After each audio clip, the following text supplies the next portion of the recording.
Ayan, nilabas sa ating lahat ay nako, Viancy. Bakit mo nga ba kinakalimutan itong si Kalingap Edo? Ano? Viancy, isama mo na siya sa plano mo, 'di ba? Tignan mo, tilay nasaktan si Edo sa mga sinabi mo. Oh. Ay nako, tuwang-tuwa ako. Napaka-cute ko ng mga reaction ni Kalingap Edo. Yung tipong kung ano po yung lumalabas sa bibig ni Viancy na tila'y hindi siya kasali. Sabi niya, paano ako? Ako, ano yung sabi niya? Ano daw siya? Ano daw siya? Sabing ganon. Yun, napapangiti na lamang po itong si Viancy.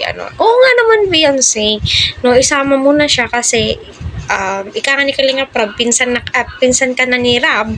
At si Edo soon ay magiging part na din siya sa family mo. Totoo naman kasi nga, sa totoo lang si Edo ay kasama na din po niya itong si Viancy sa mga plano po niya. Kagaya ng pagpunta ng Maynila, mga pasalubong, meron nga kay Viancy yung suot niya is parang binigay ni Edo sa kanya nung birthday ni Kalinga Prab doon nga po na-held sa Green Hills ba yun, di ba, napakagandang lugar doon. So unang-una sa lahat maraming salamat sa lahat ng team Kalingap kasi medyo naibsa-ibsan yung pangangamba po natin sa pamilya ni Viancy. Salamat kay Dr. Love. Kita po natin yung porsigido po siyang i-update po tayo kahit na napakalayo kay Viancy, kahit na napakadelikado ay gumawa po talaga siya ng paraan. Wala siyang pakialam sa bagyo, basta gusto niyang i-update po tayo, gusto po niyang kumustahin sila Viancy. Ay kita naman po natin na grabe po yung pinsala kay Viancy. Although di naman po masasabing grabe kasi yung anong tawag nito, yero po yung natanggal, pero alam naman po natin lahat is health is wealth, at saka may baby po sila.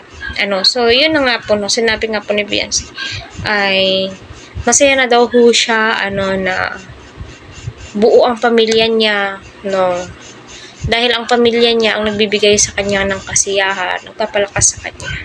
Sinabi ni Edo, paano ako?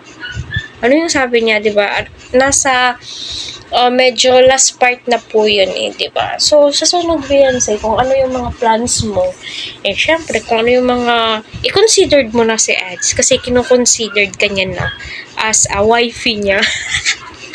Ay, Diyos ko, yung titigan lang po nilang dalawa is okay na ako, yung tipong stress ka sa napaka-stressful na mga bills, mga gastusin. Pero kapag napapanood ko tong dalawang to, yung titigan nilang dalawa, pare ako'y napapawi yung lungkot, napapawi yung iniisip ko.